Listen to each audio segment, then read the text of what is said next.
back to God. The Grail message deals with important fundamental questions of life by explaining in a clear and logical way the automatic working of the laws of nature, the whole weaving of creation, allowing every process to be recognized and thereby the purpose of our whole life. It is directed at the individual and speaks to the innate experiences of the human being, their strengths and weaknesses. Thus, every reader has the opportunity to discover through the intuitive perception if what is stated is the truth. Combining with matter-of-fact reasoning, a complete world picture arises, where there is no separation between the visible world and the great world beyond the five senses, nor any separation between scientific and religious striving for knowledge. I'd like to give you a couple of quotes from the author of the Grail Message, Abdushin. The hearer and reader of my lectures should always work within himself, keenly probing and building bridges from one lecture to the other, as well as out into the great and small world happenings. Only then will he be able to understand the Grail message and find that it gradually shapes itself into one complete whole, without leaving any gaps. Again and again, in all the happenings, the reader will come back to the basic features.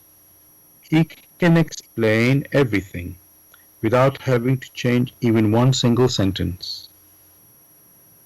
The word of the Grail message lives, so that it permits only those people who really carry the honest desire in their souls to find abundantly.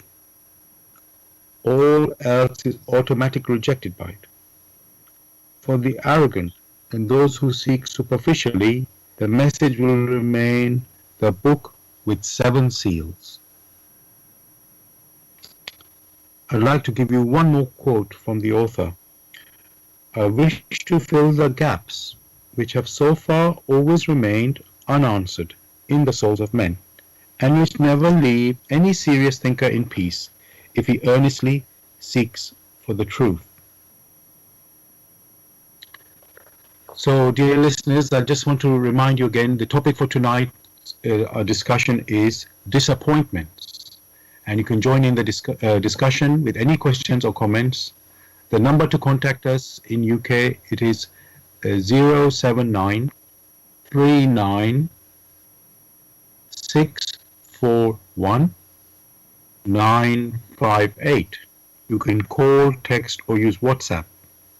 And if you're outside of UK, it is 0044 79 39 641 958. Again, you can call, text or use WhatsApp. Gregory, as usual, I like to look at the topic title and look in the dictionary what it means. And it's only one word for today, disappointments. And in the dictionary it says sadness or displeasure caused by the non-fulfillment of one's hopes or expectations. I'll say it again. The meaning in the dictionary, it says the meaning of disappointment, sadness or displeasure caused by the non-fulfillment of one's hopes or expectations. So, Gregory, what do you say about that definition?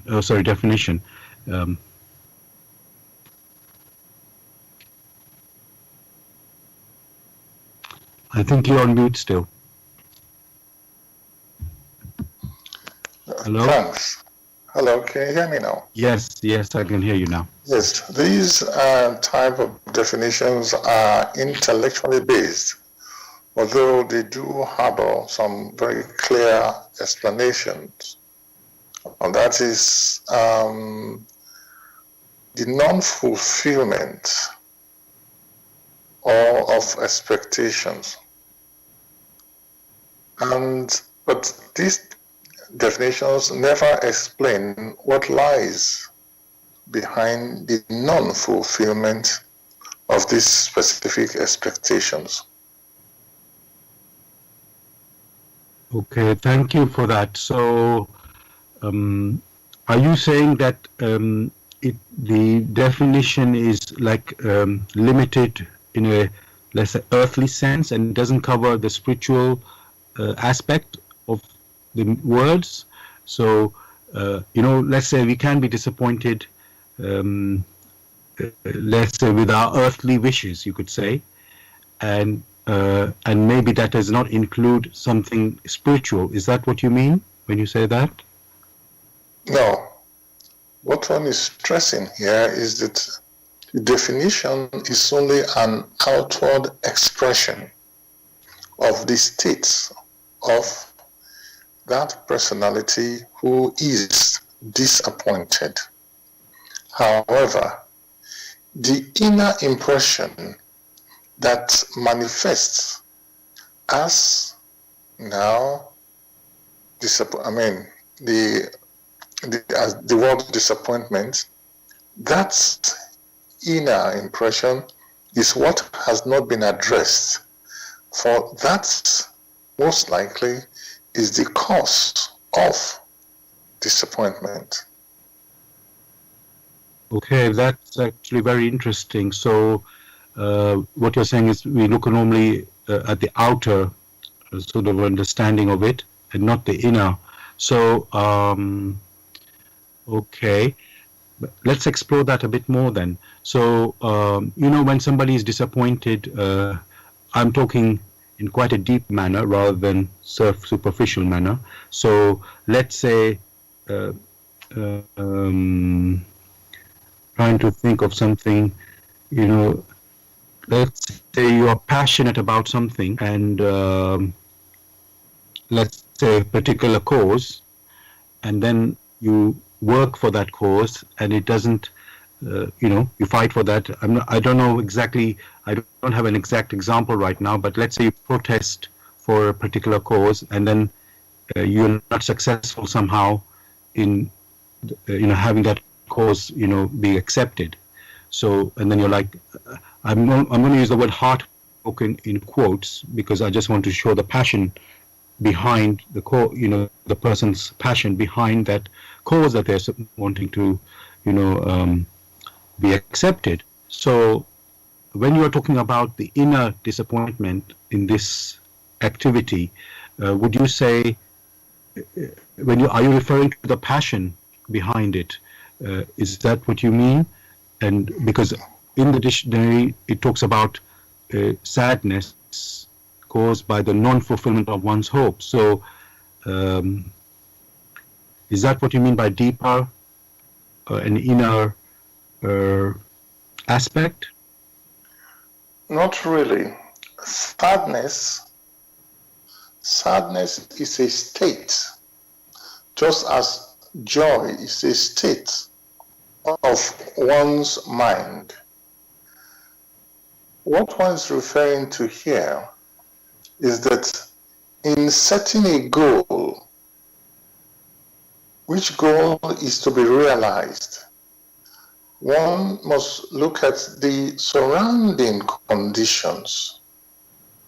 One also must look at or examine carefully how these goals will fit in within the laws of creation or the laws of nature, for we ourselves are parts of the manifestations of nature, and therefore when we set our goals and expectations, we have to do it in such a way that one is able to attain to these goals gradually, albeit even whilst here on earth.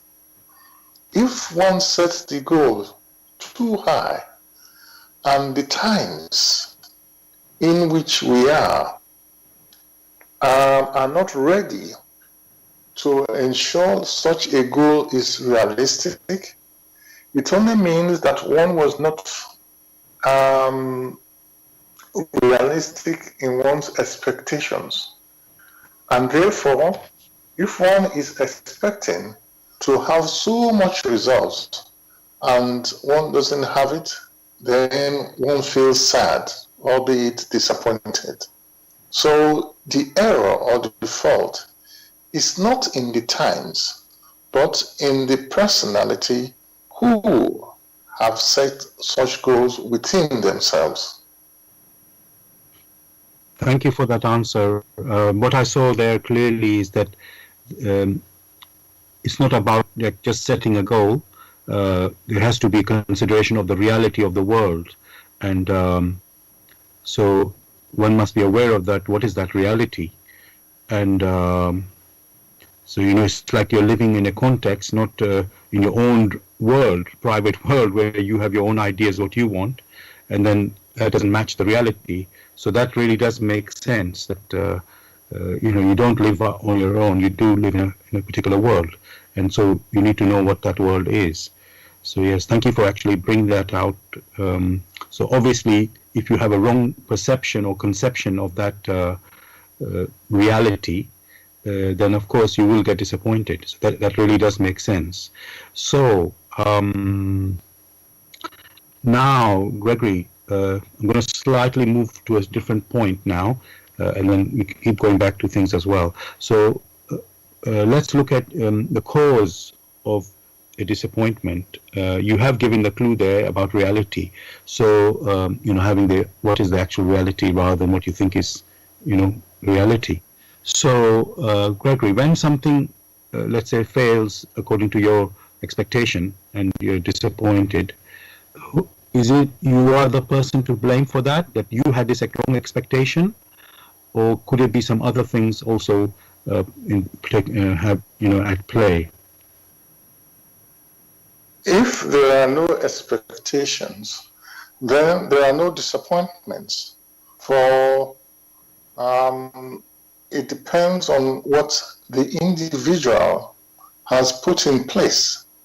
It is those volition which has been put in place that make that individual expect something in return in accordance with the laws of creation through which he himself came into existence.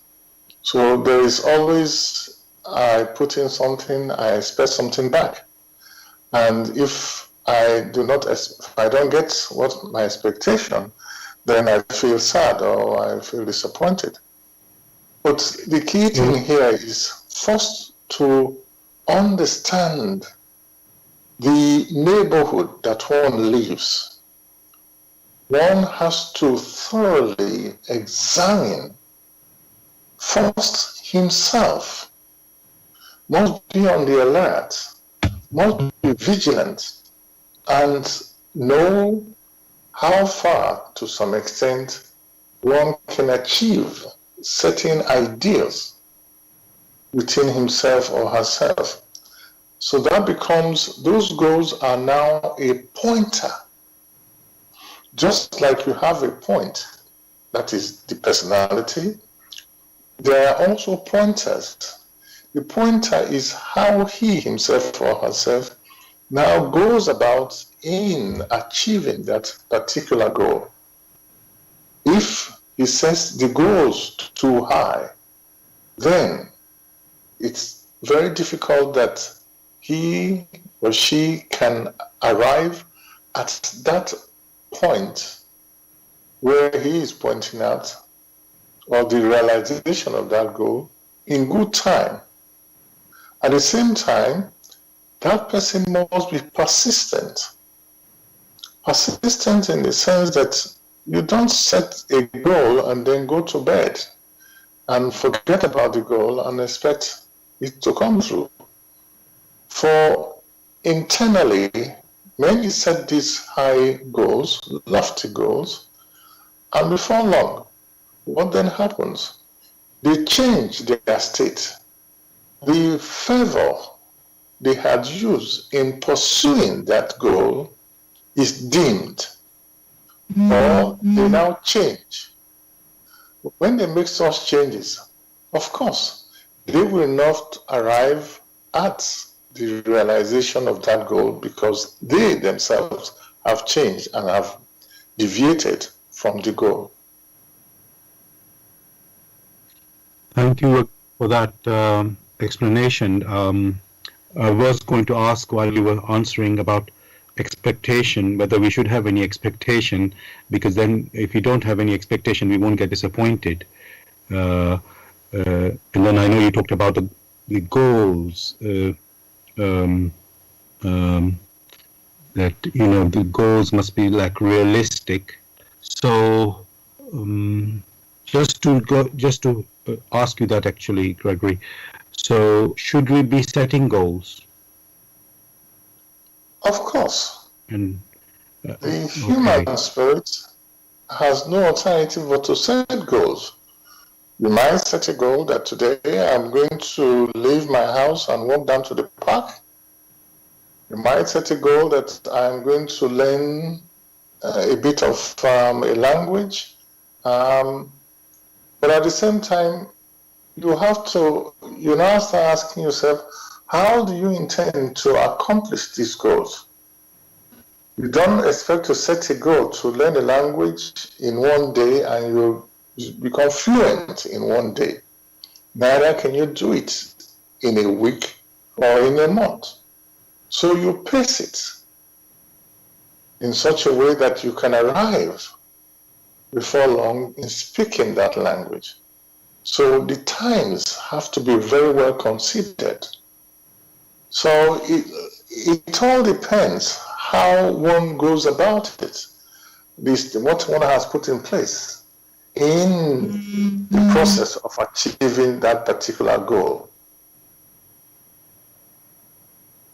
Thank you for that. I've received a question from a listener now. Let me just make sure I got that properly. Yes. So the listener is asking, what therefore should man's attitude be towards sowing a plant seed and the expectation of fruits from that plant? So I'll just repeat that question. What therefore should man's attitude be towards sowing a plant seed and the expectation of fruits from that plant? The attitude of man should be quite simple. There must be, first, in the anchoring of that goal persistently. It's like one goes to the farm and plants maize or plants wheat. You don't sow wheat and then you go home and sleep. The attitude is that there must be caring for that wheat plant, what one has planted in the farm. If you don't do that, most likely weeds from outside will come and choke that particular plant, and therefore you will get nothing in return. So the tending of one's volitions, that means you have to keep at it, you have to keep refining it. These are efforts which must be put in the process, just like anything that one needs to do. Thank you for your answer there. And so what I'm seeing is, it's like you have to look at the environment and you have to put the effort, take care, like you say, to make these things get your result, let's say. So let's look at that now. What do we need to consider about the environment? So you have, let's say we have our own goal, which we've talked about. It should be realistic, but that means you need to know what is reality, isn't it? You need to understand what is this reality. So of course we are living in this world, the earth, and so what should we consider when we're setting a goal or having an expectation? What are the things we should be considering? We just mentioned there should be persistence. That means continuous consideration for that which the goal is, putting all the efforts. At the same time, one should be modest. Modesty and persistency are two key elements that are necessary for the setting of a goal. At the same time, understanding that these goals which have been set, one has to put that goal in one's view, knowing how, in a step-by-step manner, one may reach that goal. Such goals may not be something only of the earthly. It could be non-earthly. But at the same time, the basis for all this is a thorough knowledge of the laws of creation, through which that individual, or through which all that exists in creation, or that exists in nature, have come into being. With such, one can now set goals, and following these things modestly, that means gradually, not making massive jumps, but taking things in bits, all right, in tokens. But keeping at it, the probability is very high one will arrive at the goal. If this goal is in accordance with the laws of creation. For when sometimes we set a goal, we do not have a good idea of what this, whether that particular goal is realizable here in creation. Some people want to be something which they can never be. Some have the idea they want to be divine. Such is an impossibility. For in the first case, they don't have the slightest idea what the demands of divinity is. They do not know where they stand within the scheme of things in creation. And therefore, each one must first look at the earthly, which is represented by an intellectual, and the non-earthly, which one may bring one's intuition into play. Having these two and ensuring that they harmoniously support one another, each other, then the limits to one's aspiration can be defined, and it depends on this cooperation. That's how they can now achieve that which they need to achieve. Thank you for that again, Gregory. Actually, I've received another question from the same listener, sort of like a follow-on from the previous question and what you've been talking about now. So that this new question, it's asking, if all process of sowing wheat have been put in place and the yield is not bountiful, should I not be disappointed? So I'll say that question again. If all the process of sowing wheat have been put in place and the yield is not bountiful, should I not be disappointed? One has the right to be disappointed on oneself because there is the assumption that all has been put in place. Were that statement to be examined, you will find that indeed not all has been put in place. Therefore, one had created a loophole, or there is a gap in one's understanding when it is said all has been put in place. All has been put in place. Is it on the intellect, on the earthly side, or on the non-earthly side?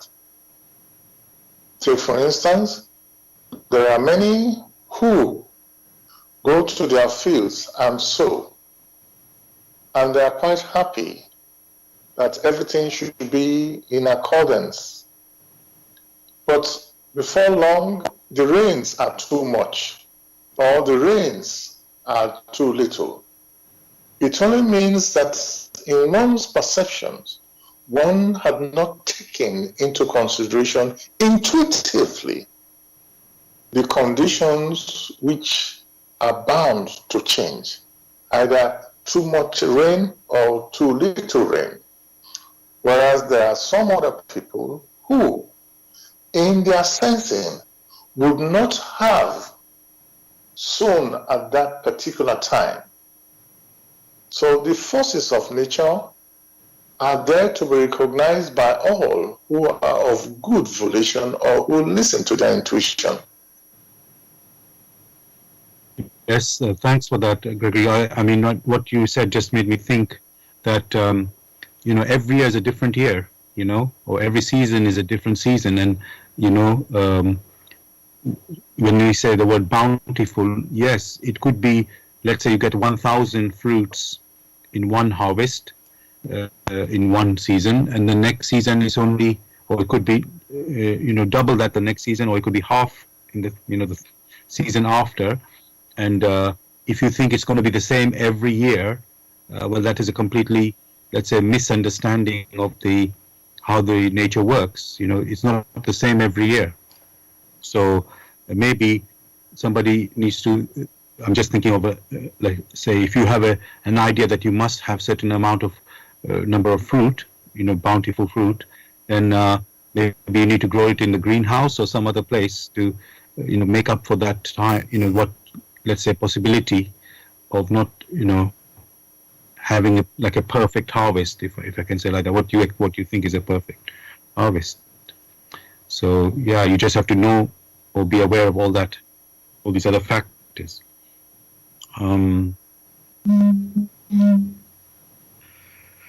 Okay. Yes, I'm going to remind you, listeners, you're listening to Bless Radio. It's the Tuesday evening spiritual discussion program. The aim of the show is to introduce you to the spiritual knowledge in the light of truth, a grail message by Abdrusheen. And we have the topic for today is disappointments. You can join in the discussion with any questions or comments. The number to contact us, our UK number is 07939 641 958. You can call, text, or use WhatsApp. And if you're outside of UK, it is 0044 79 39 641 958. Gregory, just following on from that last question, I'm just thinking there's maybe another factor which we haven't considered. This world that we live in, let's call it creation, and we talked about the laws of nature, that they are the ones that bring everything into being. Now, and the last question the listener asked was about, you could say, the bountiful harvest of fruit. Do you think, what about the Creator? Because He made this world, and maybe to help the bounty, or to let's say influence the success of the bounty, bountiful fruit, let's say, or what we sow, maybe we can pray for that to be a success. So is that an additional sort of factor that maybe, I'm not sure the word factor is quite appropriate, but basically, is that another way to, let's say, to, in addition of nature, to work, to have a bountiful fruit?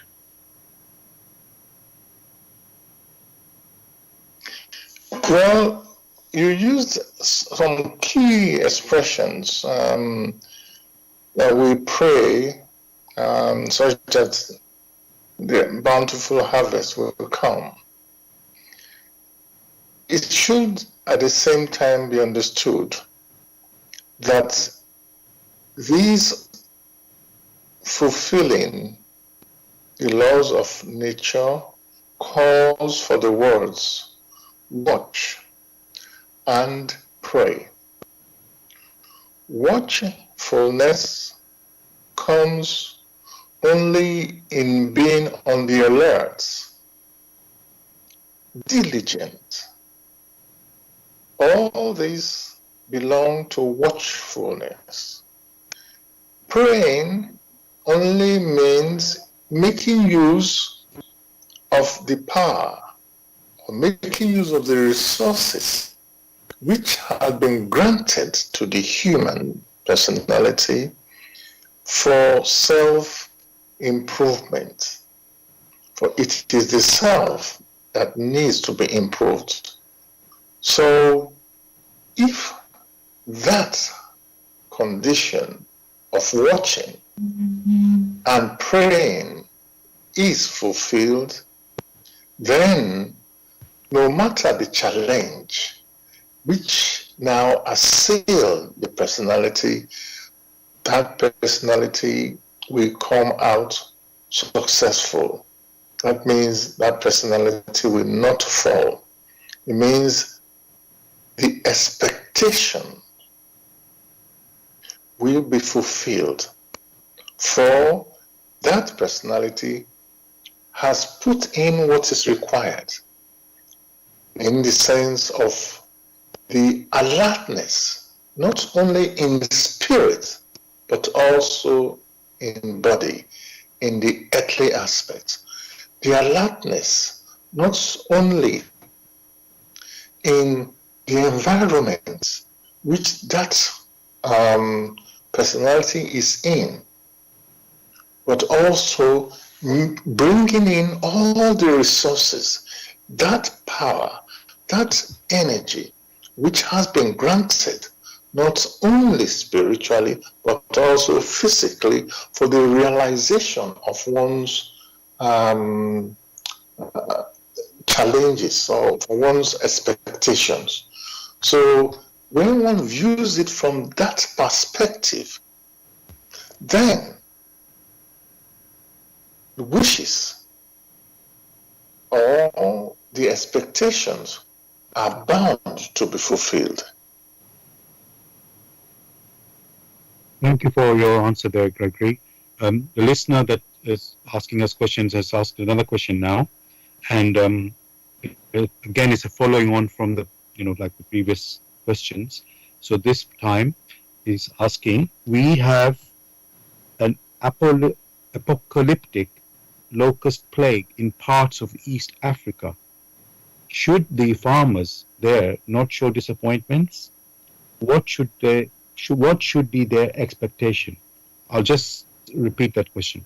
So we have an apocalyptic rather. We have an can't say it properly. I'll just say it again. We have an apocalyptic locust plague in parts of East Africa. Should the farmers there not show disappointments? What should be their expectation? One should be very clear when one uses the word apocalyptic.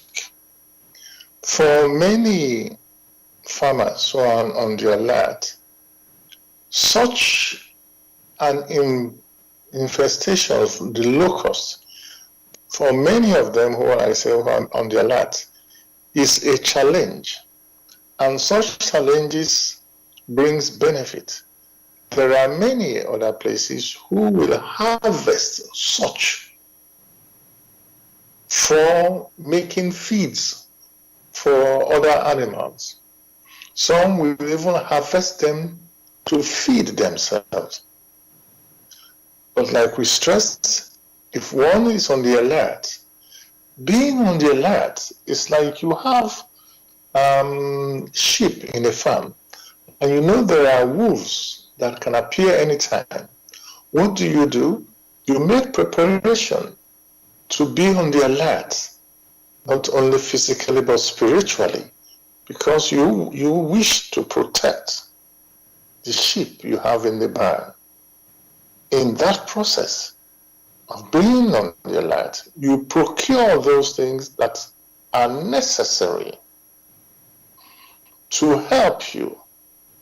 There are always challenges, and therefore, if one is on the right side of knowing how to deal with challenges, then one should be confident.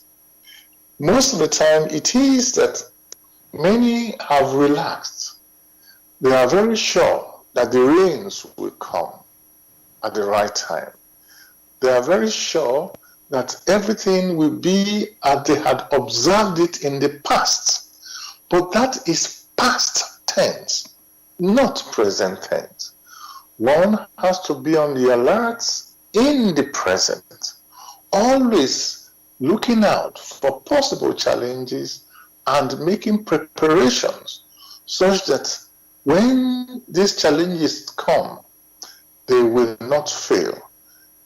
Again, this is part of the watchfulness and being prayerful, not just going to kneel down and asking or demanding of the Lord Almighty to grant you success.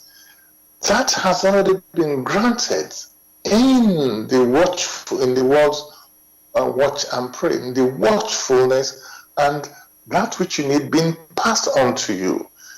The human spirit must make a decision. It is when he or she chooses the wrong path that they fail. So that path must be fulfilled. And always being on the alert, all right, because challenges will always come. The form that the challenges will take will be different. And only he or she who is on the alert, not only intellectually, but also intuitively, only such a personality can dictate danger before it arrives and makes preparation that, okay, this is how I will respond to this or that danger. Even in that case where things haven't gone the way they expected, that also can be a lesson for them to learn from it and make preparations for future challenges. Thank you for that, Gregory. I want to explore another thing. So far, we've been talking about nature. You can say how nature acts, and but what the thing is, obviously, we are human beings, and we interact with other human beings, and obviously, a lot of activities involves working with other human beings, and you do get, let's say, trust a fellow human being or have some agreement with someone to do something, and then they let you down. And then obviously you can be disappointed. So I want to ask there,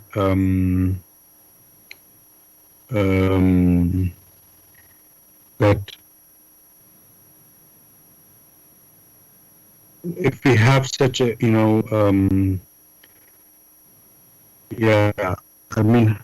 let's say, and okay, so based on that as well, the way people react to a disappointment, some people really dwell on it, you could say, and get really deeply into depression or something like this. So I want to ask all these sort of different reactions to disappointment.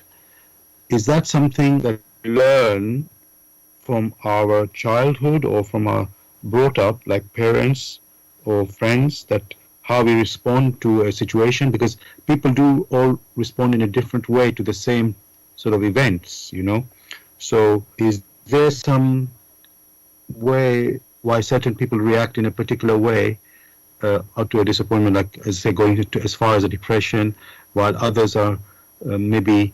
So is that to do with your bringing up, Gregory? Is that...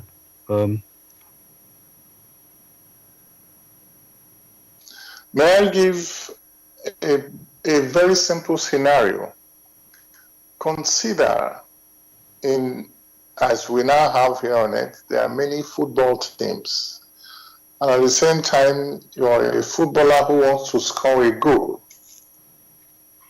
And you shoot, and the goalkeeper prevents you from, the ball from going in. And you try again, and you hit the bar. Does that make you depressed, or does that make you more determined to find a way of overcoming that particular obstacle?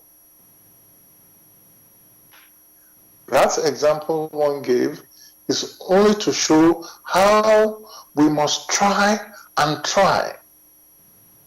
That you have tried the first time and it didn't work out the way you expected, it means you haven't got the whole picture. You have to try again. Have you ever heard of someone who is learning to play an instrument, try the first time in a day, in a second, and knows how to play the instrument all of a sudden without perfecting it? Have you ever seen someone who goes to the opera house and all of a sudden, without training his or her voice, becomes a soprano or a baritone? That is not what is intended. For one who wishes to achieve that which is simple, modest, and great, must try again and again and again. Not only in spirit, but also in body. So the idea that many, or the notion that many will fall into a state where they cannot recover is unhelpful. And indeed, it is selfish because they want things to happen the way they themselves have imagined it without strengthening themselves for the challenges. They themselves wish to be hothouse plants instead of going on and on trying in different ways to achieve their goal. If, however, they are earnest in achieving their goal, then they will find other ways other than the current way or the present way they have used. Thank you for that, Gregory, sort of widening the picture there of these happenings. So I want to say, looking at what you have said there, so life is like about developing and training and, growing. And obviously you will make mistakes, if you can say that, that this is like part of learning. So I'm thinking now, is there such a thing as perfection then? Are we striving to be perfect, or can we become perfect? Because it looks like continuously life will be, you're getting better, right? Because as you know, when you gave the example of the football team and football players, football, let's say striker, who's trying to score the goal, is never going to score 10 out of 10 attempts. It's always going to be something less than 10 out of 10 attempts. So, unless that's sort of miracle, which you don't really see that. But so, is life about growing and learning, and so not about so much about perfection, but actually just, let's say, aiming for it. Living itself is about continuous improvement to understand the different paths that one has not yet mastered. There are different aspects. Take, for instance, here on earth, when you are born, you do not understand the language of your parents. But on that account, you yourself have to keep striving to understand the language which is spoken to you by those around you. And you learn them in bits. You do not learn them all of a sudden. Everything comes into you. That sort of thing is the paradise of a fool, in such a way that nothing can be accomplished. You take them in bits until you get to an extent where you now know how to form your own expression, to express yourself. Expressions of oneself is the key. For to do that, you first have to understand that which has been passed on to you, and then you process it, and then you can now respond. in the form of self-expression. Perfection, as is discussed here on earth, only referred to different parts.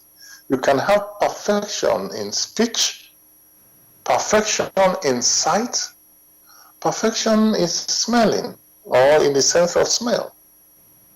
So there are 5 different senses.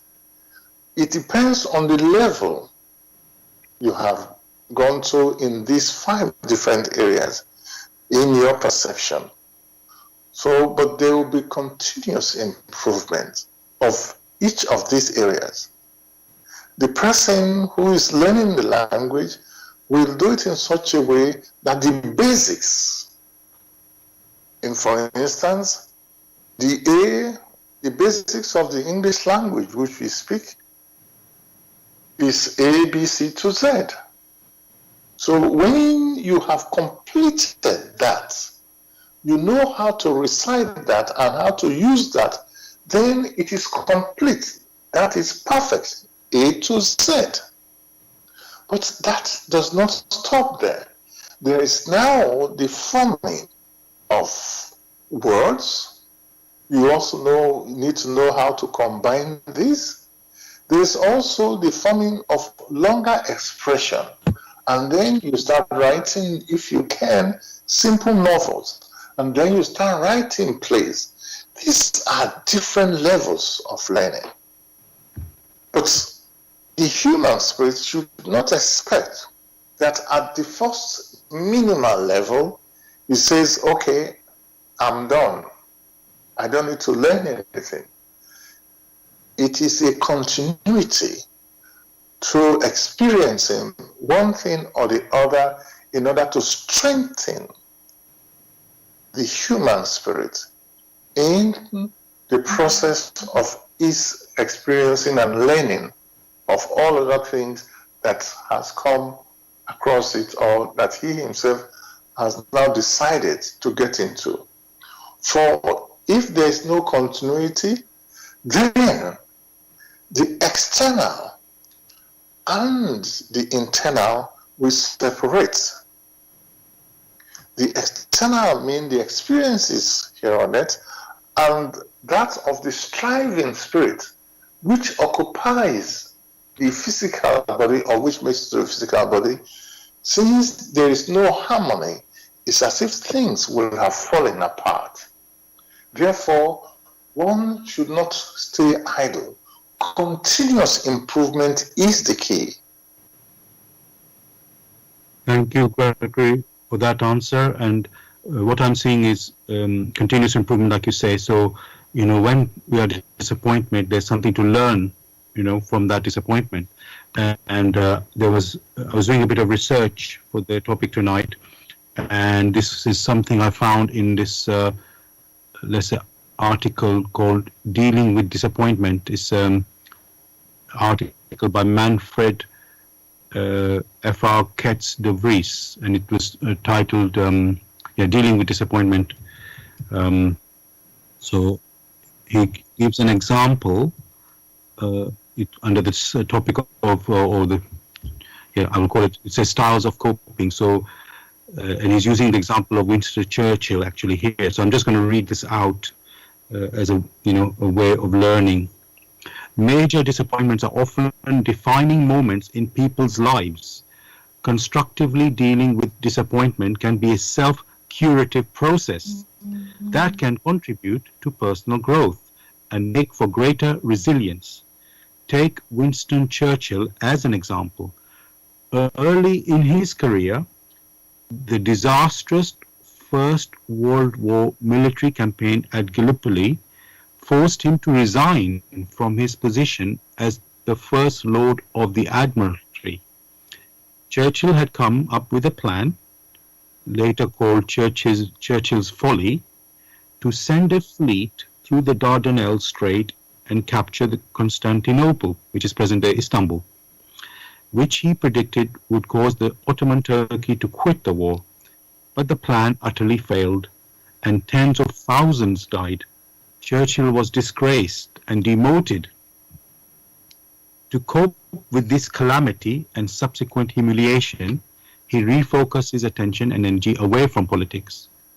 6 months after his demotion, he became an infantry officer and joined the fight in France.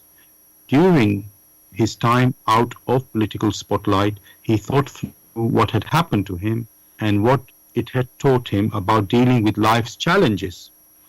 While at first he felt overwhelmed by what he called his black dog of depression, Churchill realized that it was much more constructive to reframe his disappointment as learning experiences in order to be able to cope better in future, and to use the disappointment as a catalyst for personal growth. Such soul searching provided him with new information about himself, the world, and others. I'm just going to finish this here. Far too many people, when faced with disappointment, tend to attribute negative life events to their personal failings. They resort to obsessional self-blaming as they feel ashamed or humiliated of not measuring up to the image of their ideal self. As a result, they direct their anger inward to themselves. It may prompt them to say that they deserved it, that they were not good enough. Others, however, will turn their anger outward towards others, to people who did not fulfill their expectation. It will contribute to their feelings of spite, vindictiveness, and bitterness. Unfortunately, both emotional reactions keep the person stuck in a web of disappointment. In many instances, disappointment can turn into lingering sadness, a feeling of loss, of being let down, or even betrayal. In particular, this is the case when disappointment is inflicted by people whom they trust deeply. I'll just stop that. I'll stop there. May I come in briefly? Yes, of course. You find many of these things that are referred to, the sadness and the so-called disappointment. These states are based on scenarios where people overestimate their inner abilities. And in all naturalness, because of their overestimation of their own abilities are not realized in accordance with the laws of creation, they themselves feel disappointed.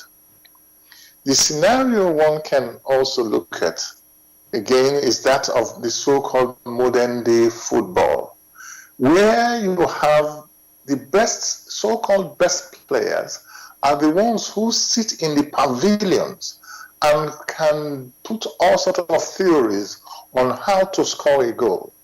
When the opportunity is now granted to them in the pitch to actualize the wild ideas they have imagined of themselves, they find they lack the necessary skill in order to do so. Such was the case with Churchill. Such is the case with many who imagine that they know so much because they themselves they lack the necessary experience. Only through continuous experiencing will the spirit mature in such a way as to be able to not only wish something, but carry such wishes, if those wishes are in accordance with the laws of nature, to bring them to complete fulfillment. Living itself is a challenge which calls for those innate qualities which have been endowed in us to be brought out. Can you imagine if there are no challenges? How can one make improvement?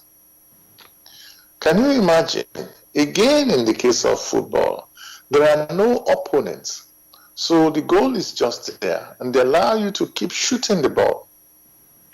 How can you improve? Therefore, we should be grateful for that instinct or that what nature, the provision that nature has made to help us to strive vigorously, confidently when we get the results, when we are modest, and also courageously to move forward.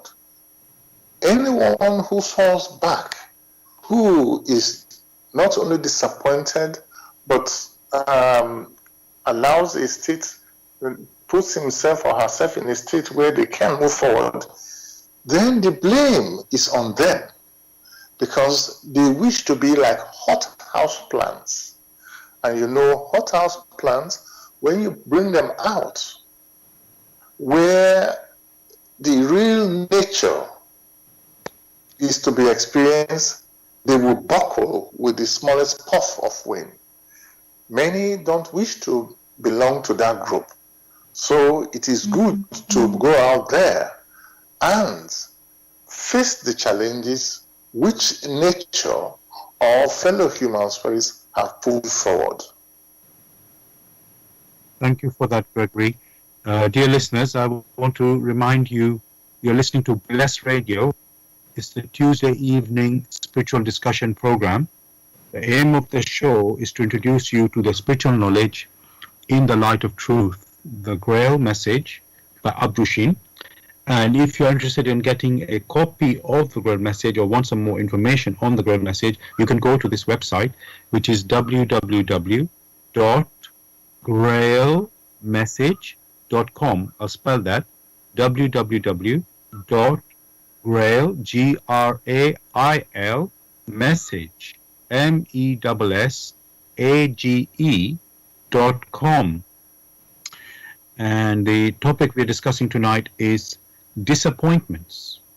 And if you're interested in joining the discussion with any questions or comments, please contact us on our UK number, which is 079 39 641 958. You can call, text, or use WhatsApp.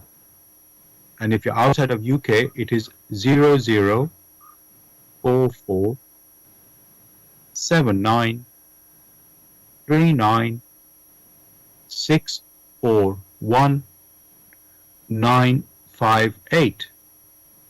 Again, you can call, text, or use WhatsApp. But I've been getting more questions from the listener. I'm just going to see what I can pick on there.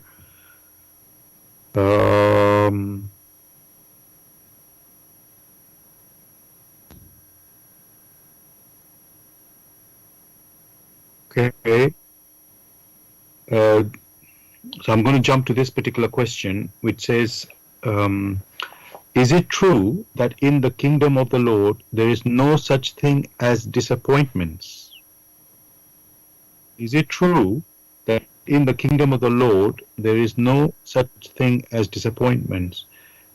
And I'm just wondering, Gregory, because the listener hasn't said really in a way what is the kingdom of the Lord, is that, maybe we need to sort of define that. Is that the whole of this creation that we live in?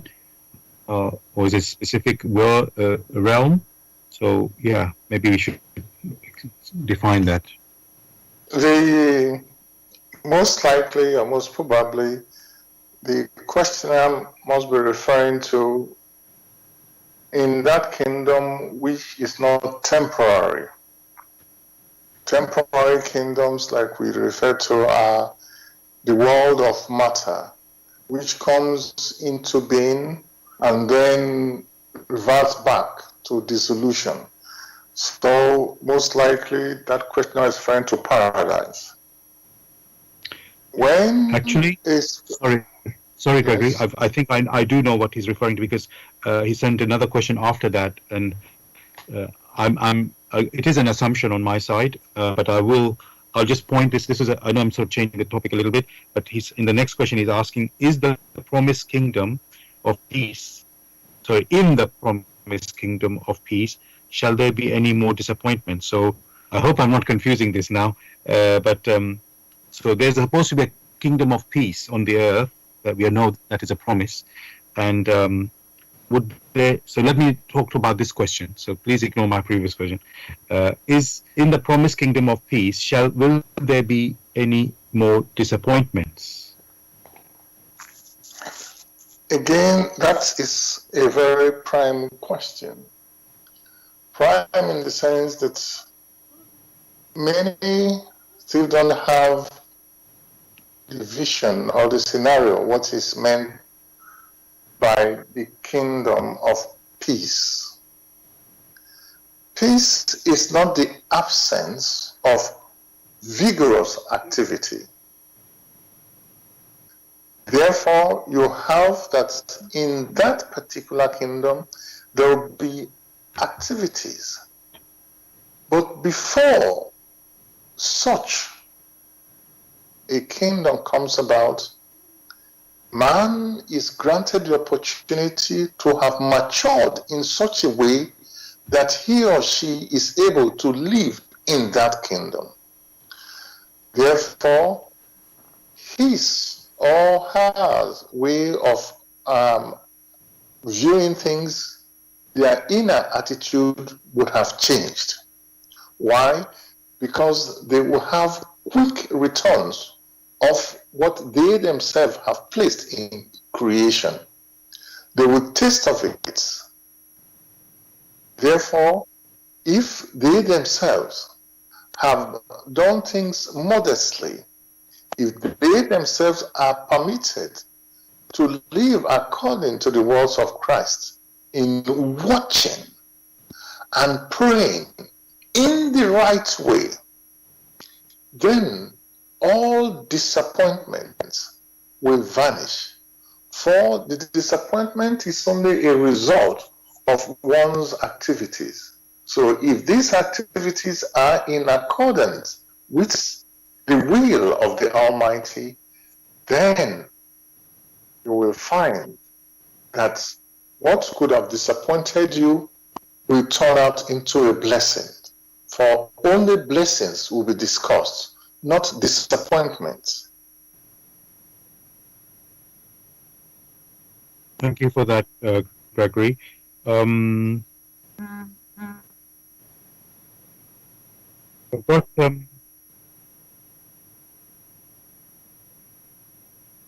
just thinking a little bit more on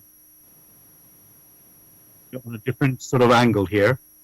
So basically, I know many people. We say the Almighty is wise and just and love, and some people, when they see suffering on the earth, with less in quotes innocent children suffering in war, in famine, or even being raped in these sort of human disasters, let's say, uh, they think, oh, they're disappointed in God, if I can say it that way, or they're doubting God, let me say, that there is such a thing, there is justice and there is just love. And when these things happen, because they're saying, how can children be suffering? They're innocent. So I know it's not quite directly in our usual top. It doesn't look like a direct question on this point, but in a way, people are disappointed. Let's say that's where in this love and justice of God. So, can you help to sort of illuminate that? How can God's love and justice be operating with regards to these children in this situation? In the first case, many who think such never made any attempt to understand the love of the Almighty aright, and also the will of the Almighty. They have not made any attempt to understand it and gain convictions for themselves in the right way. The will of the Almighty may also be referred to as the justice of the Almighty. That being the case, justice will always ensure that when a volition had been initiated in creation, in nature, that volition grows, matures, and comes to fruition in such a way that the nature of that volition returns the types of seeds that the spirit, the human spirit, needs to experience for personal maturing.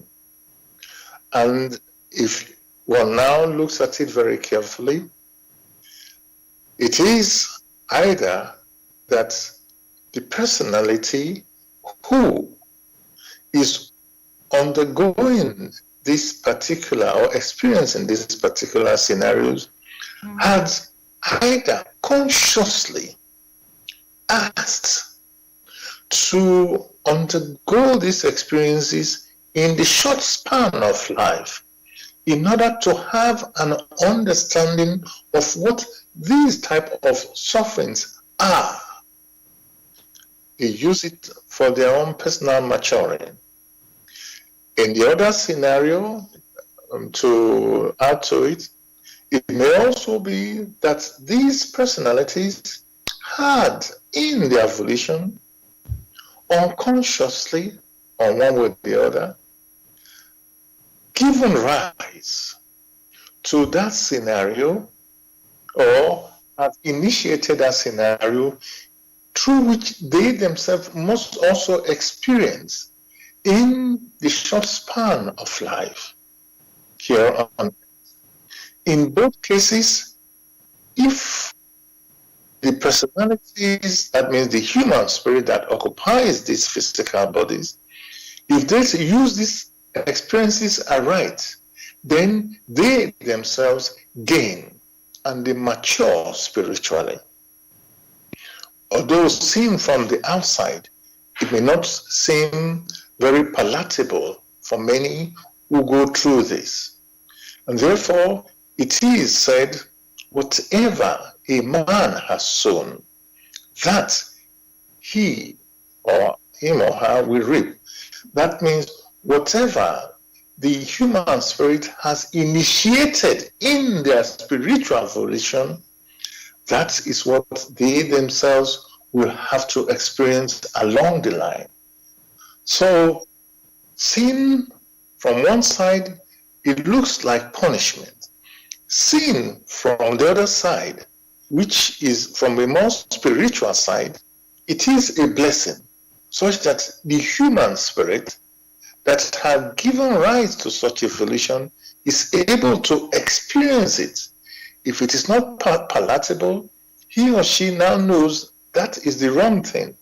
That means they now recognize what evil or wrong volitions are, and they will now strive to make it better. So, but a more precise picture is presented in the work In the Light of Truth, the Grail message. There, many of these concepts are put in the right fashion, in accordance with the laws of nature through which all that exists has come into existence. Thank you, Gregory, for that explanation. Giving the broad picture that people may not be thinking that what is happening here.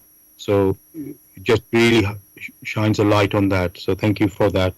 And dear listeners, as Gregory mentioned, for more detailed explanation, we refer you to the Grail message. So in the Light of Truth by Abu Shin, and you're welcome to go to this website to get more information or get a copy for yourself of the Grail message. So the website is www.grailmessage.com. That's www.grail, Grail, message, MESSAGE.com. Now, Greg, another listener who's got another question here. Let me just find it. 1 second. want to find it. Oh, here we go. It's coming up now. So, are there challenges for the human spirit in the higher, lighter, loving parts of creation? How must a human being change so that they may experience joy on earth? So, sort of double question, really. So, I'll repeat that. Uh, are there challenges for the human spirit in the higher, lighter, loving parts of creation? I think let me stop on that. Stop with that part, and then do the second part later. Again, there are challenges to strengthen the human spirit. For when the human spirit has arrived at its home as a self-conscious human spirit, there it is needed to support those who are not yet at home, those who are still struggling below the spiritual kingdom, human spirits who, for instance, are on earth. Because these particular ones who are now self-conscious are in the paradise of man. They haven't gone through similar experiences, are able through a chain of connections, they are able to help form many a people's conscience. They are able to support many a persons such that these persons, for instance here on earth, do not fall while undergoing their own personal challenges. Similar to a teacher who, having gone through on the challenges in learning a language, now having understood the language, is only in a position now to assist those who are just starting. So that is one part of their challenge. There are many other challenges which many a person who examines the work in the light of truth are able to come to recognition that these challenges do not stop for the improvement or the perfection of the human spirit that has come to self-consciousness and now exists in paradise. Such a personality does not go there and, in quotes, rest in peace. They are there because there are vigorous activities. There are vibrant activities. There are many activities they participate in which challenge their innate ability to learn more. There, they rejoice in the works of others, just as others rejoice in their own works. For there is continuous improvement.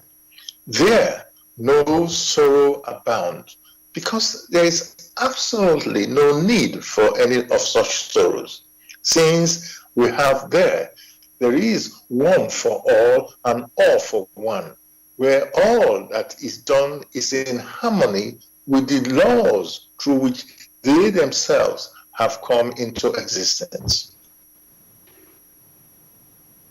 Thank you for that, Gregory. And I want to say the second part of that question from the listener. How must the human being change so that they how must the human being change so that they may only experience joy on earth?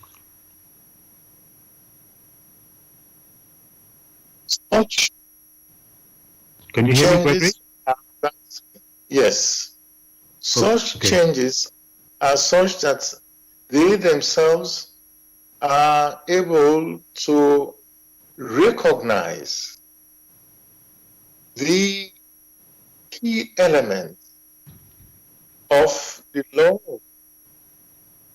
of creation such that whatever their position is must bring benefits to them. Not only benefit to them personally, but benefit to all those that are neighbors of that human spirit.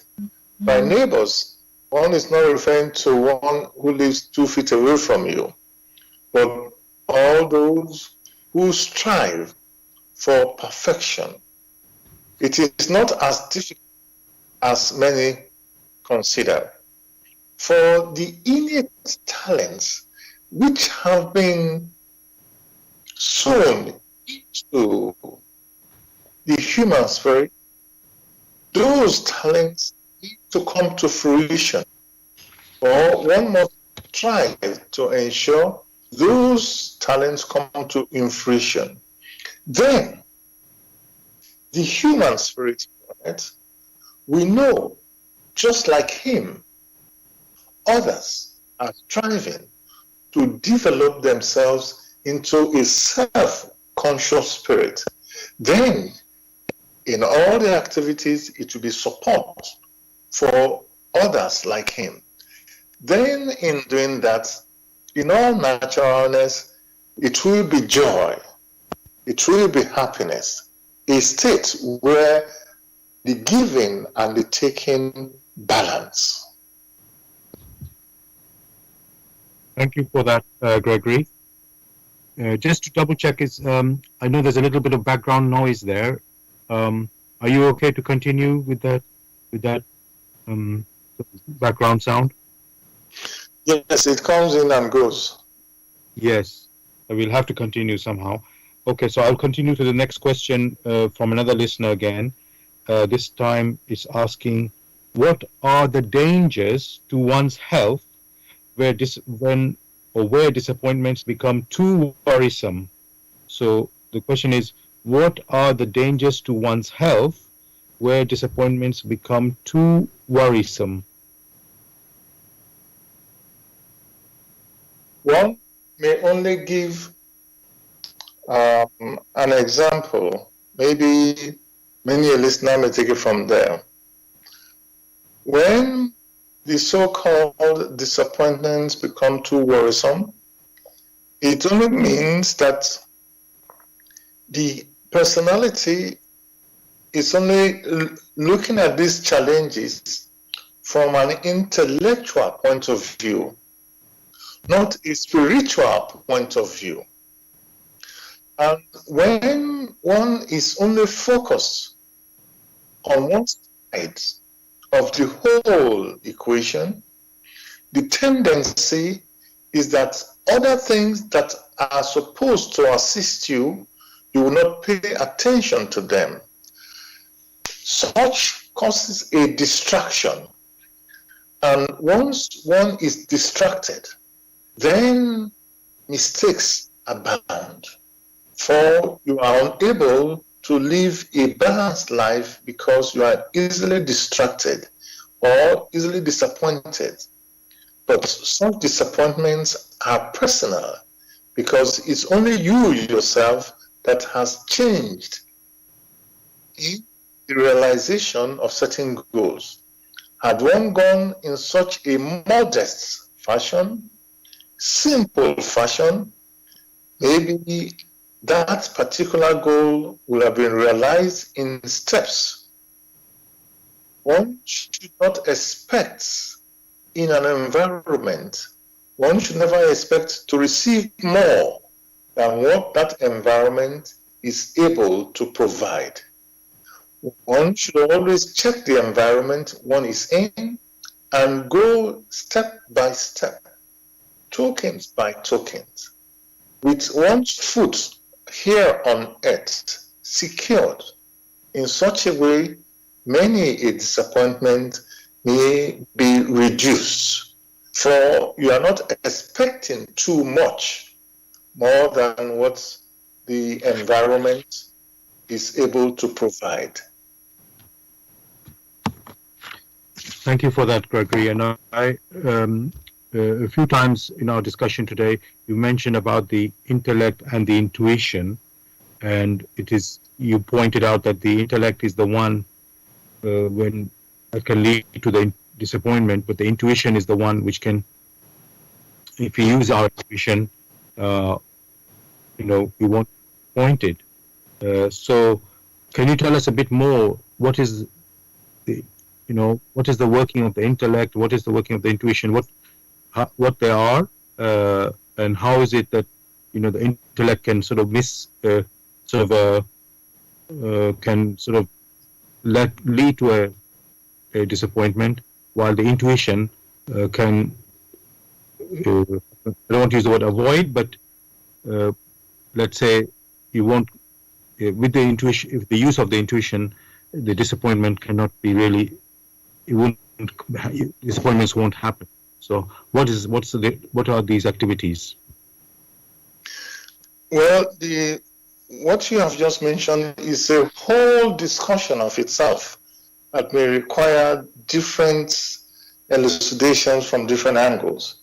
But one, at this stage, we mention the keys of the process. And to do that, one must understand that the personality that one sees in flesh and blood here on earth consists of the physical body. The physical body is the seat of the intellect. On the other side is the human soul. The core of the human soul is the living spirit.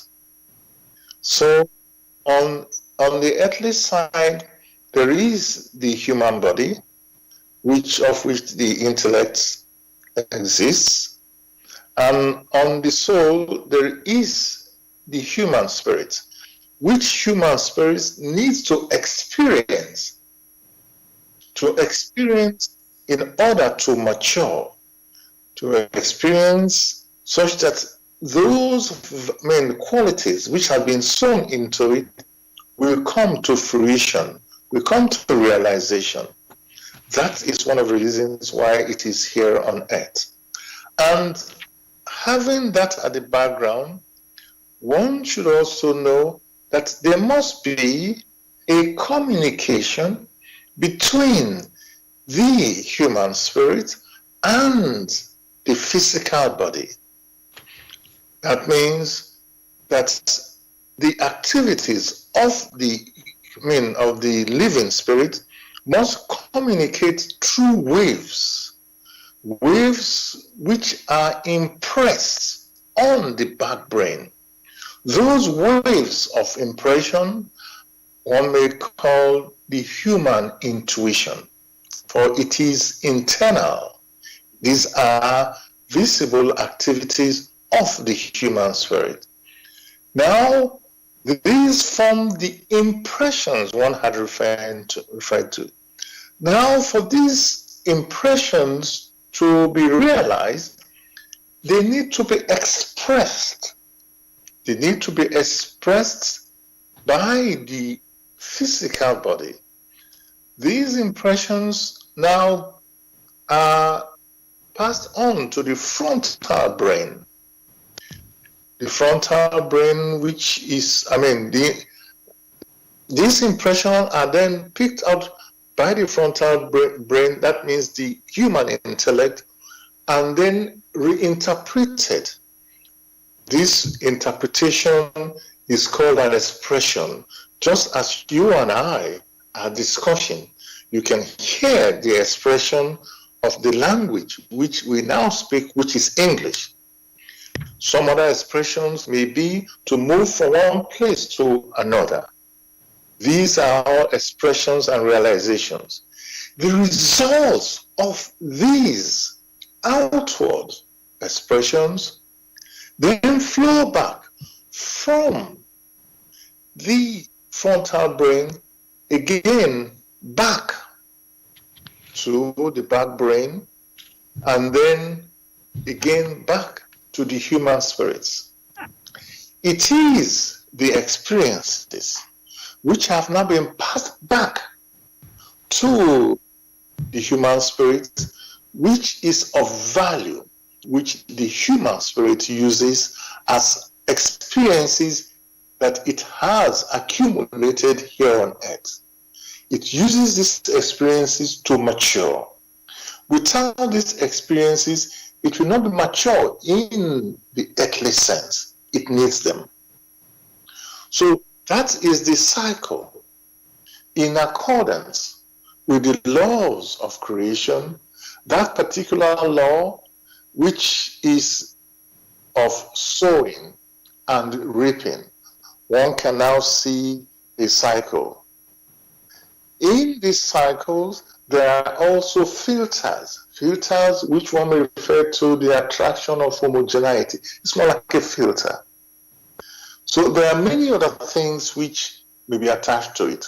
Once the human spirit is not indolent in wishing to understand the processes in creation, once it is vibrant enough, it is able to always impress very strongly on the back brain and subsequently on the frontal brain.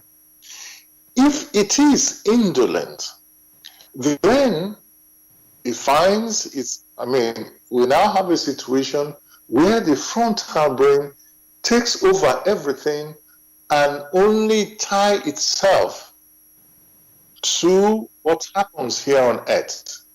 It means that the back brain is unable to now pass those experiences because nothing has been passed on to it, back to the spirit. It means the spirit now continues as an immature human spirit. This is only a summary. But again, one must refer such a question to the work in the light of truths, the grail message, from which one can examine for oneself and come to much, much finer conclusion. Thank you for that, Gregory. Dear listeners, you're listening to Blessed Radio. It's the Tuesday evening spiritual discussion program. The aim of the show is to introduce you to the spiritual knowledge in the light of truth, the Grail message by Abrushin. And if you're interested in getting a copy of the Grail message or want some more information on the Grail message, you can go to this website, which is www.grailmessage.com. I'll spell that, www.grail, G-R-A-I-L, message, MESSAGE.com. And the topic we're discussing tonight for discussion is disappointments. You can join in the discussion with any questions or comments. The number to contact us, our UK number is 079 39 641 958. You can call or use WhatsApp. And if you're outside of UK, it is 0044 7939 641 958. Again, you can call, text, or use WhatsApp. Gregory, I'm going to read a section from the Grail message, sort of in reference to what you've just been talking about. So if you just put yourself on mute for just a moment for this part, I'm going to read now. So dear listeners, this is the lecture, the beginning of it, called The Inner Voice. It's a lecture called Inner Voice from the Grail message in the light of truth by Abrushin. The so-called inner voice, the spiritual part of man to which he can listen, is the intuitive perception. It is not without reason that people say the first impression is always right. As all such expressions and proverbs harbor profound truths, so also here. By the word impression is meant intuitive perception. For example, what a man intuitively senses at a first meeting with a stranger can either be a kind of warning to be careful, which may even go as far as absolute repugnance, or something pleasant, mounting to a feeling of complete affinity. In some cases, it may also be indifference. If now, in the course of conversation or further intercourse, this impression is brushed aside or entirely effaced through the judgment of the intellect, so that the thought arises that the original intuition was wrong, it almost invariably turns out at the end of such an acquaintance that the very first intuition was the right one. And this often occurs to the bitter suffering of those who allowed the intellect to mislead them through the deceptive nature of the other person. The intuitive perception, which is not bound to space and time, but connected with its homogeneous kind, with the spiritual, immediately recognizes the true nature of the other person and did not allow itself to be deceived by the cleverness of the intellect. It is absolutely impossible for the intuitive perception to err. Whenever a man is led astray, there are two reasons for his errors: either the intellect or the feeling. How often one hears it said, "In this or that matter I allowed myself to be guided by my feelings and got into trouble." One should only rely on one's intellect. Such persons have mistaken their feelings for the inner voice. They praise their intellect and have no idea that it is just the intellect which plays such an important part in their feelings. Therefore, be on your guard. Feeling is not intuitive perception. Feeling emanates from the physical body. This generates instincts which, guided by the intellect, produce feeling. It differs greatly from the intuitive perception. The combined working of feeling and intellect, however, give birth to imagination. Thus, on the spiritual side, we have the intuitive perception, which is far above space and time, while on the earthly side, we have in the first instance the physical body, which is bound to space and time, and from this body emanates instincts, which in cooperation with the intellect arouse feelings. Intellect, being a product of the brain, bound to space and time, and the finest and the highest element in matter is able with the cooperation of the feeling to produce imagination. Imagination, therefore, is the result of working together of feeling and intellect. It is ethereal, but without spiritual power. For this reason, imagination can only have a retroactive effect. It can only influence the feelings of its creator, but never of itself send out a wave of power to others. Thus, imagination only works backwards upon the feeling of its originator. It can only inflame his enthusiasm, but never influence his surroundings. This clearly stamps it as belonging to an inferior order. It is different with the intuitive perception. This bears within itself a spiritual power, creative and animating, and sending forth radiations which fire and convince others. Thus, we can observe on the one side the intuitive perception, and on the other side the body, instincts, intellect, feeling, and imagination. Perception is spiritual and stands above earthly conceptions of space and time. Feeling to fine gross matter depending on the instincts and intellect, and therefore is of a lower order. I'm just going to continue a little bit more. Although feeling consists of fine gross matter, it can never coalesce and thus cannot dim spiritual intuition. The intuition will always remain pure and clear because it is spiritual. The intuition, and it will always be clearly sensed or heard by men if it really is the intuitive perception which speaks. But the majority of people have closed themselves to this intuition by pushing their feelings in front of it like a dense veil or wall. Then they mistake the feeling for the inner voice, as a result of which they experience many disappointments. This prompts them to rely even more on their intellect, never suspecting that it was just through the cooperation of the intellect that they could be deceived.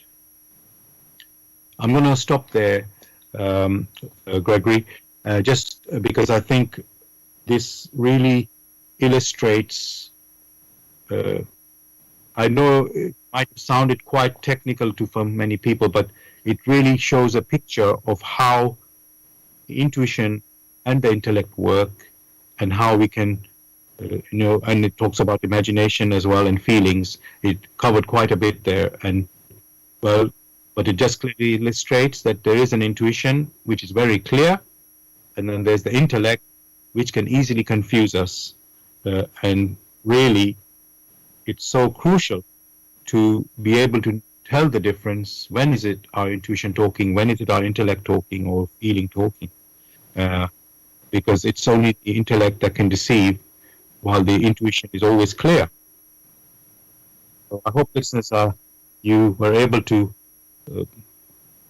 get a sense of that, because these things are not always, these are new things for us, so it's not immediate to accept them, to realize them. Now, Gregory, I want to continue with some more questions. Okay, so this is a question I'd like to ask next. Must we always achieve our aims and wishes? Because, we are told never to give up our hopes and dreams.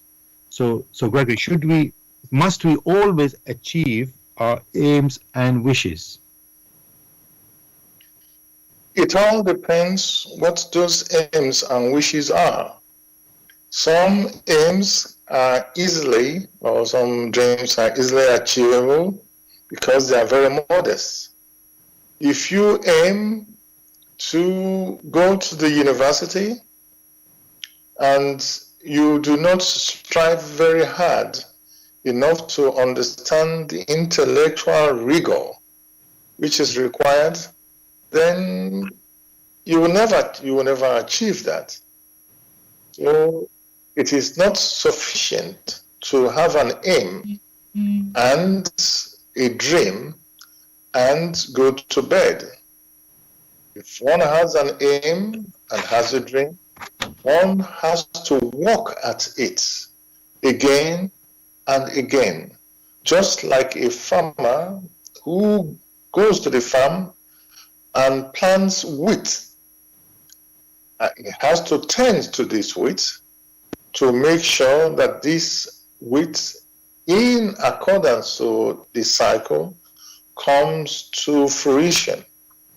Just like a farmer who has some livestock must attend to the livestock for them to grow. So to be able to achieve a wish or an aim, one must constantly work at it. And through the laws of creation, through which everything came into existence, then that dream or wish will be achieved in accordance with the efforts that have been placed in, and also to the limit to which creation is able to grant the fulfillment of that wish, which fulfillment must be tied to the continuous efforts and ensuring that it does not lie outside the laws of nature or the laws of creation. Thank you for your answer, Gregory.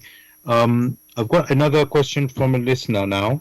Uh, uh, it's sort of referring to my reading from the Grail message. It says, by what you say about the intuitive feeling, it would seem that the greater part of humanity is spiritually lazy. So will only very few awaken spiritually. I'm just going to repeat the question. So by what you say about the intuitive feeling, I'm just going to use the word intuition. By what you say about the intuition, it would seem that the greater part of humanity is spiritually lazy. So will only a few awaken spiritually? That is a question which is personal to the individual. Each individual have to make their decision. And it is that decision, continuous making of decision, and which is like a filter, which separates the sheep from the goats. Not only that, in making such decision, there is a persistent effort for self-improvement spiritually. One can only speak for oneself. For each personality is endowed with the property, with the feature of continuous improvement. How they use it is of their own. So let each personality focus on themselves, on how they themselves can come to self-realization and self-consciousness, such that on the long run, they, in the process of doing that, can assist others whom they sense are lazy. Thank you for that answer there, Gregory. Now, we've been talking already about perfection, and I'm thinking of an example here where parents, they try to do their best to bring up children, but somehow they keep blaming themselves that, oh, we have shortcomings, we're not doing everything for the children. So, and I'm also thinking, Gregory, that life is about balance. There's 24 hours in a day, and obviously you sleep, you work, you sleep, you eat food, and then you have to take care of these children as well, right? So that somehow the children seem to have this, I don't know what word to say, this idea that they're not doing enough for their children. So my question is there, should we, be just saying that, oh, we should just do our best and not beat ourselves about that we have whatever shortcomings we have, and so then we won't get disappointed because, when we have put this, let's say, unrealistic high goal of, I don't know, idealism of, perfect, taking care of children in a perfect manner. I don't know what that really means, if I'm honest, but we hear that a lot from parents, that they always have this concern that, they're not doing enough for their children, and somehow. So should we just be happy, Gregory, to just do our best, and just be accepting that? Or is there some sort of perfection level that we have to attain, to prove that, and so that we don't have this disappointment? Again, that is a very pertinent question. And one should know very clearly that parents are just human spirits who, for one reason or the other, have arrived here earlier. And due to their requests, in accordance with the laws of creation, the personality has been given to them to care for, such that when that personality starts as a child and reaches the age of adulthood, that personality is now free to wander along its own path. The key point feature one must know here is that what you yourself lack, you cannot give it out to some other person. When you have parents, they lack patience. And we know that children, their activities are based on imitation. They imitate whatever they find before they reach the age of adulthood. And on most occasions, some try to imitate the parents or to friends or whatever they find around.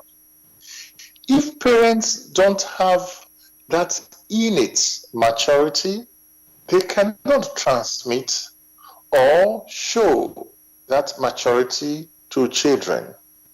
If parents don't have patience and perseverance, they cannot show such examples to the children, such that the children, we, from one way or the other, copy. If parents don't have understanding, they cannot transmit or show understanding to the children. So, the parents or the challenges of parenthood, many parents lack. And therefore, there was very little they could do, for they are empty along such lines. The best parents, therefore, could do physically is to ensure that the needs, health-wise, which the children have, are fulfilled. The need for well-being, the learning of the language, the balance between work and rest.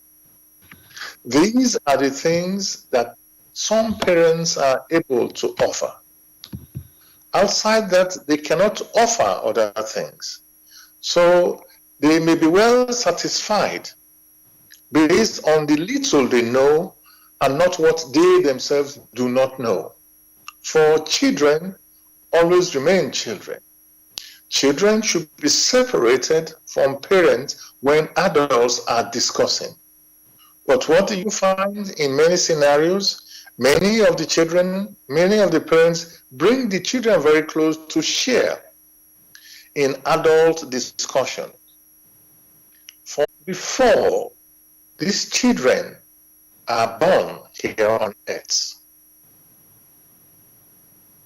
Thank you so much for that, Gregory, for enlightening us with the, that answer, so that we can think more deeply about these things.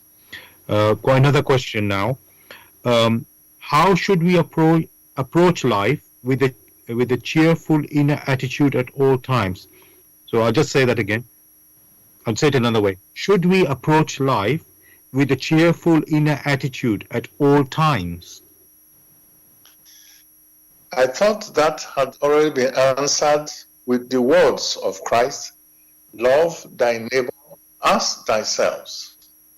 In such a case that it is one for all and all for one.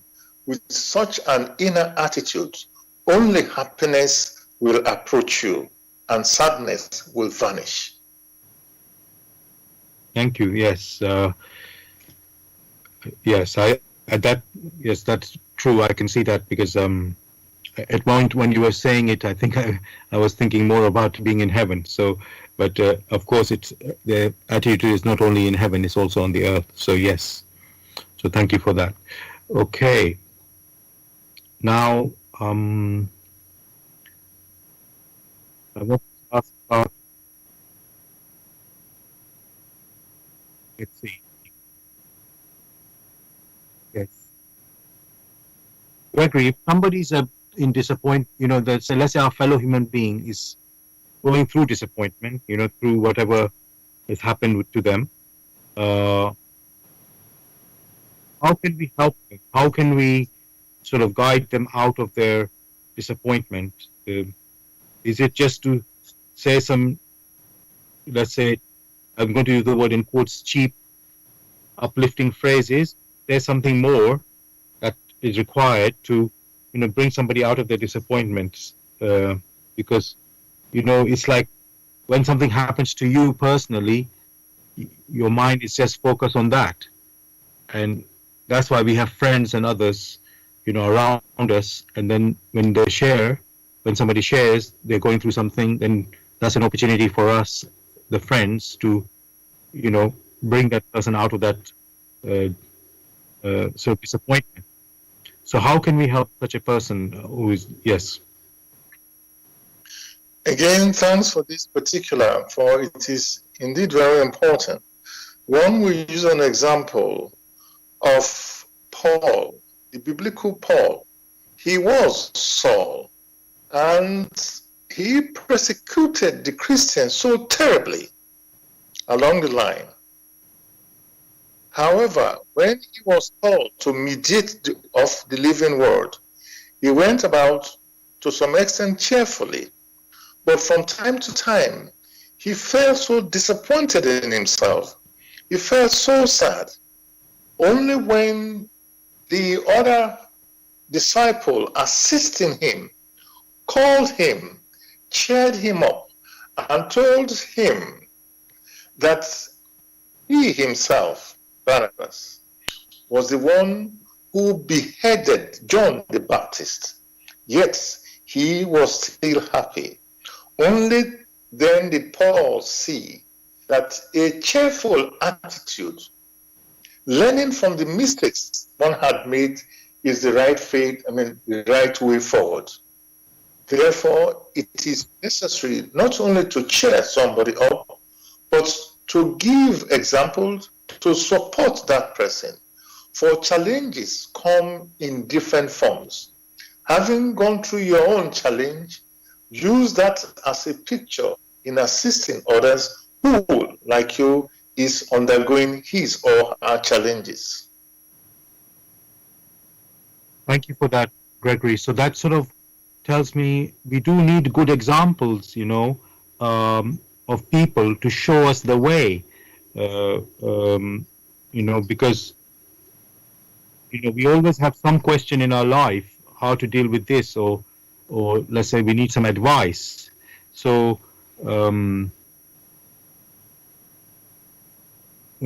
as you're saying there, Gregory, you need friends for that. You need help, a good example, which can lift you out of your own disappointments. That's what we're talking about here. So, yeah. Did you want to add anything to that? Most of the time, one will want to speak not many words so that things are understandable, else there'll be too many examples. But one will always direct many to examine this work in the light of truth, the grail message. For only challenges can strengthen us. The goal, unflinching. Then, whatever challenge comes your way is there to help you learn a lesson. There are many songs that point out to this. So there's no need to repeat many things that many people already know, that you have to try again and again, right, in different formats. Thank you for that, Gregory. So, dear listeners, we come to the end of our show. Uh, just to remind you, as Gregory said, if you want to pick up the Grail message or get a copy for yourself, or want some more information, you can go to this website, which is www.grailmessage.com. I'll spell that: www.grail, GRAIL, message, MESSAGE.com. And hope you enjoyed the discussion tonight. It was a very interesting topic about disappointments. Obviously, it's not that's not how we are supposed to be, but we do experience that in our lives. However, as we've shown in our show today, it is a you could say a way of learning, but it does not have to be a way of living, for sure. We are not meant to have disappointments, only joy actually. So we encourage you, as we've done throughout the show, to pick up the Grail message, examine it for yourself, and you can then know for yourself what we are sharing with you. Gregory, anything you'd like to say to the listeners to say goodbye tonight? We wish them well. Thank you for that. So, dear listeners, thank you for joining us tonight. We'll be back again, as usual, next Tuesday, 6 p.m. to 8 p.m. UK time, with another topic, which we'll discover then. I wish you all a great week. God bless. Take care, everybody. All the best to you.